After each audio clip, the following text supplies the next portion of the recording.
সালমান রহমান একটা মুরগির খোপও পেল না পালানোর জন্য। তার যে লক্ষ কোটি টাকা, তার একটা পরিচিত লোক নাই যে বসবে। এবং একজন আইনজীবীও কিন্তু তার পক্ষে যাই না। এবং আপনি আদালতে দাঁড়ায়নি। Look at the hatred, Right. মানুষ কিভাবে সেখানে গিয়ে ডিম মারছে, স্যান্ডেল মারছে।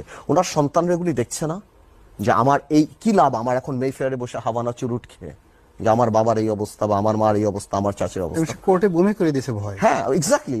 আচ্ছা কি লাভ কি? আমি যখন দেখছি সোশ্যাল স্ট্যান্ডার্ড কোথাও গেল, টাকা doesn't matter, even a prostitute makes money, right. It seriously doesn't matter আপনি কতটা পায় টাকার সাথে। যদি শুনেন, আমি আপনাকে একটা কথা বলি, এই কথাটা মনে রাখবেন। আপনি যদি টাকা পয়সা কামাই করেন না, দ্যাটস প্রফিট।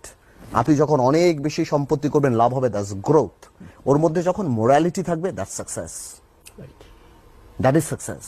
সো আজকে সালমান রহমানদের কোটি কোটি, হাজার হাজার, লক্ষ কোটি টাকা, সালমান কেন, সালমান বলেন, এস আলম বলেন, যাদের বলেন, এদের জন্য কি অপেক্ষা করছে? এই যে অসম্মানী অপেক্ষা করছে, যেটা